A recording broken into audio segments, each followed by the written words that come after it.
नमस्कार दोस्तों, concept study centre के यूट्यूब चैनल में आप सभी का हार्दिक स्वागत है। पिछले वीडियो में हम लोग गोलीय दर्पण और गोलीय दर्पण के प्रकार और उसका उपयोग पढ़े थे। आज पढ़ेंगे कि गोलीय दर्पण दो प्रकार के होते हैं। हम लोग जानते हैं कि गोलीय दर्पण दो प्रकार के होते हैं, अवतल दर्पण और उत्तल दर्पण। अवतल दर्पण और उत्तल दर्पण। तो अवतल दर्पण और उत्तल दर्पण के बारे में हम उपयोग कहाँ कहाँ होता है, किसे कहते हैं, इसको देखे थे। आज हम लोग देखेंगे कि अवतल दर्पण में किरण आरेख द्वारा प्रतिबिंब का निर्धारण, कि वस्तु कहाँ स्थित होगा तो प्रतिबिंब कहाँ बनेगा, उसके बारे में हम लोग देखेंगे। इससे हमेशा आपके बोर्ड परीक्षाओं में एक दो प्रश्न पूछे जाते हैं तो उसको फिगर भी आप ध्यान से देखेंगे और कहाँ स्थित होता है, प्रतिबिंब कैसा बनता है, उसको भी हम लोग देखेंगे। तो देखिए, पहला स्थिति क्या होगा कि जब वस्तु अवतल दर्पण के बारे में हम लोग अभी जानकारी प्राप्त करेंगे कि अवतल दर्पण में किरण आरेख द्वारा प्रतिबिंब का निर्धारण। तो देखिए, जब वस्तु फोकस बिंदु पर रखी हो तो प्रतिबिंब कहाँ स्थित होगा और प्रतिबिंब की प्रकृति कैसे बनेगी। तो देखिए, जब वस्तु फोकस बिंदु पर रखी हो तो प्रतिबिंब की स्थिति, तो प्रतिबिंब कहाँ स्थित होगा तो अनंत पे स्थित होगा। और प्रतिबिंब कैसा बनेगा तो वास्तविक बनेगा। प्रतिबिंब कैसा बनेगा तो वास्तविक बनेगा, उल्टा बनेगा और वस्तु से बहुत बड़ा बनेगा। वास्तविक, उल्टा और वस्तु से बहुत बड़ा बनेगा। स्थित कहाँ होगा तो अनंत पे। अब प्रतिबिंब कैसा बनेगा तो वास्तविक, उल्टा और वस्तु से बहुत बड़ा बनेगा। अब आते हैं दूसरी स्थिति में कि जब वस्तु अवतल दर्पण के सामने F और C के बीच स्थित हो। जब वस्तु अवतल दर्पण के सामने F तथा C के बीच स्थित हो। जब वस्तु अवतल दर्पण के सामने F तथा C के बीच स्थित हो तो प्रतिबिंब कैसा था। देखिए, F का यहाँ पे तात्पर्य क्या होता है, हम लोग पिछले वीडियो में हम लोग पढ़े थे कि F इक्वल टू क्या होता है। F से किसको सूचित किया जाता है तो F से फोकस बिंदु को सूचित किया जाता है। F से फोकस बिंदु को सूचित किया जाता है। और जबकि स्मॉल f बोले तो स्मॉल f से फोकस दूरी को सूचित किया जाता है। स्मॉल f से फोकस दूरी और जबकि कैपिटल F से फोकस बिंदु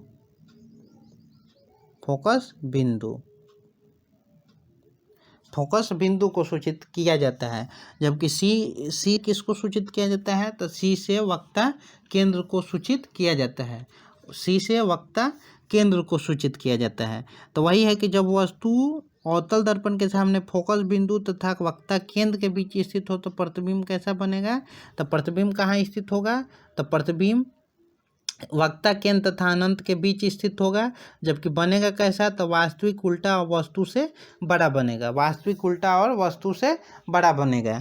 अब आते हैं नेक्स्ट स्थिति में, अगले स्थिति में कि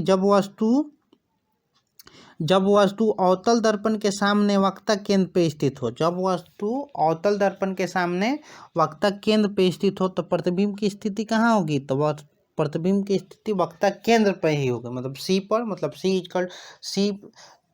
किसके लिए सूचित, सी से किसको सूचित किया जाता है तो वक्ता केंद्र को सूचित किया जाता है। तो प्रतिबिंब कहाँ स्थित होगा तो वक्ता केंद्र पर ही स्थित होगा। अब प्रतिबिंब की प्रकृति कैसी होगी तो प्रतिबिंब बराबर होगा, उल्टा और वास्तविक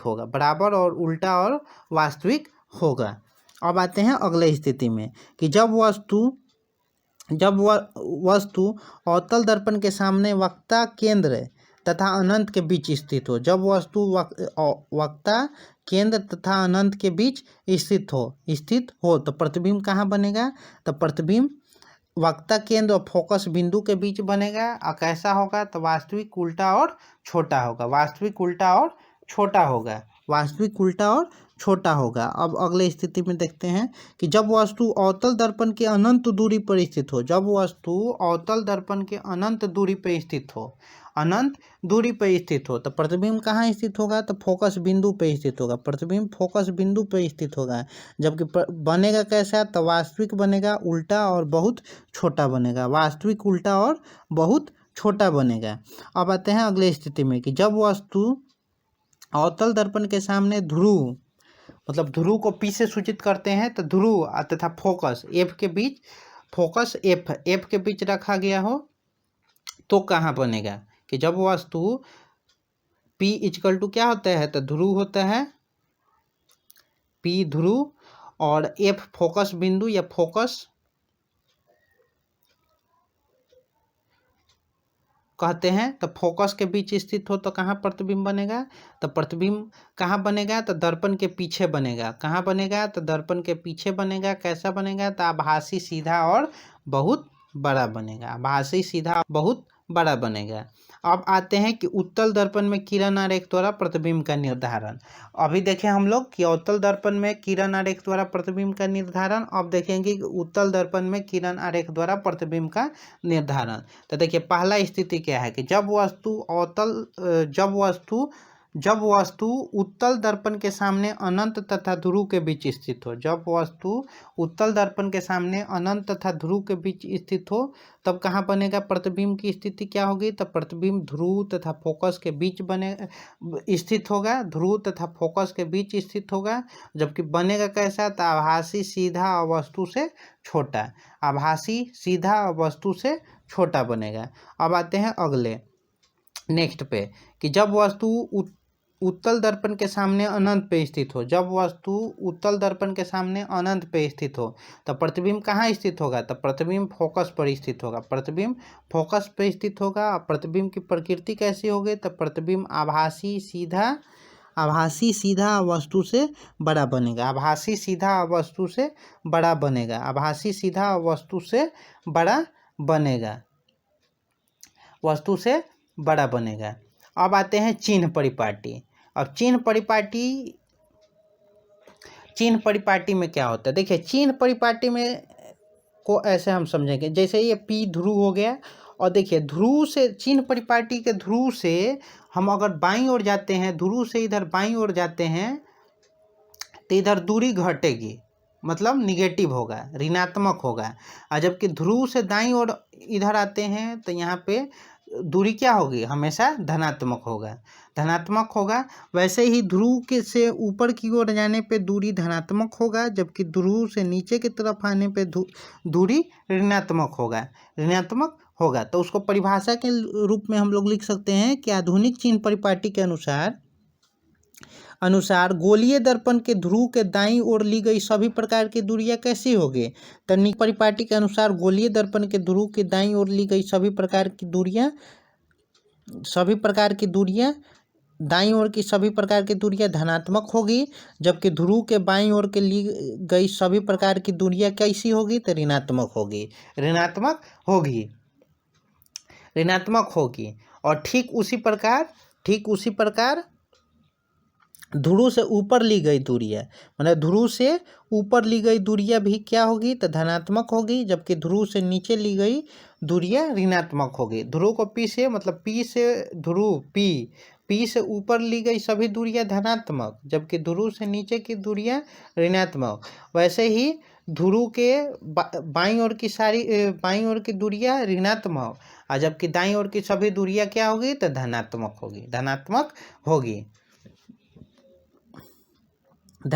होगी। जैसे यहाँ पे फिगर में आप लोग देख सकते हैं कि P है, ये ध्रुव हो गया। और ध्रुव से बाईं ओर की सभी दूरियां क्या है? तो ऋणात्मक है। और जबकि ध्रुव से दाईं ओर की सभी दूरियां क्या है? तो धनात्मक है। और ध्रुव से ऊपर की सभी दूरियां क्या है? तो धनात्मक है। जबकि ध्रुव से नीचे ओर की सभी दूरियां ऋणात्मक है। तो चिन्ह परिपाटी में क्या होता है? तो चिन्ह परिपाटी के दाईं ओर की सभी दूरियां धनात्मक होती है, जबकि बाईं ओर की सभी दूरियां ऋणात्मक। जबकि ध्रुव से ऊपर की सभी दूरियां धनात्मक, जबकि ध्रुव से नीचे की ओर की सभी दूरियां ऋणात्मक होती है। अब आते हैं फोकस बिंदु किसे कहते हैं? और इसे एफ से सूचित करते हैं। तो देखिए किसी दर्पण के मुख्य अक्ष के समानांतर आती हुई प्रकाश की किरणें दर्पण से परावर्तन के बाद मुख्य अक्ष के जिस बिंदु से गुजरती है या गुजरती हुई प्रतीत होती है उसे फोकस बिंदु कहते हैं। और इसे कैपिटल एफ से सूचित करते हैं। तो फोकस बिंदु किसे कहते हैं? तो किसी दर्पण के मुख्य अक्ष के समानांतर आती हुई प्रकाश की किरणें दर्पण से परावर्तन के बाद मुख्य अक्ष के जिस बिंदु पर गुजरती हुई प्रतीत होती है उसे फोकस बिंदु कहते हैं। और इसे कैपिटल एफ से सूचित करते हैं, कैपिटल एफ से सूचित करते हैं। अब आते हैं फोकस दूरी।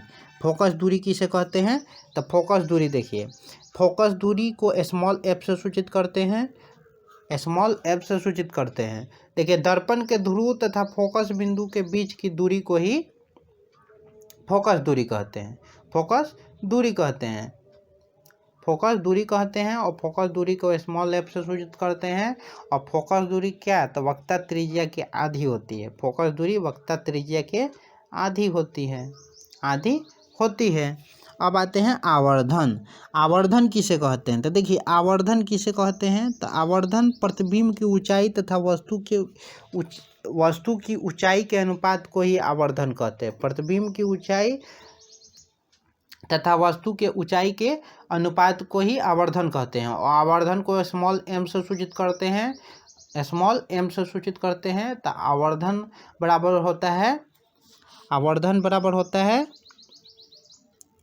प्रतिबिंब की ऊंचाई, प्रतिबिंब की ऊंचाई इक्वल टू वस्तु की ऊंचाई, प्रतिबिंब की ऊंचाई इक्वल टू वस्तु की ऊंचाई। आवर्धन बराबर क्या होता है? तो प्रतिबिंब की ऊंचाई बटा वस्तु की ऊंचाई। तो आवर्धन को स्मॉल एम से सूचित करते हैं, जबकि प्रतिबिंब की ऊंचाई को एच डैश और प्रतिबिंब वस्तु की ऊंचाई को एच। बोल सकते हैं कि M equal to H dash बटा H, M equal to H dash बटा एच। जैसे यहाँ पे है कि प्रतिबिंब की ऊंचाई और वस्तु की ऊंचाई, और इसे m equal to H dash by h. तो आज हम लोग देखें कि प्रतिबिंब अवतल दर्पण और उत्तल दर्पण में किरण आरेख द्वारा प्रतिबिंब का निर्धारण, आवर्धन, फोकस दूरी और फोकस बिंदु। हम उम्मीद करते हैं कि आप सभी को वीडियो अच्छा लगा होगा। अगर वीडियो अच्छा लगा हो तो चैनल को सब्सक्राइब करें, लाइक करें और शेयर करें। धन्यवाद।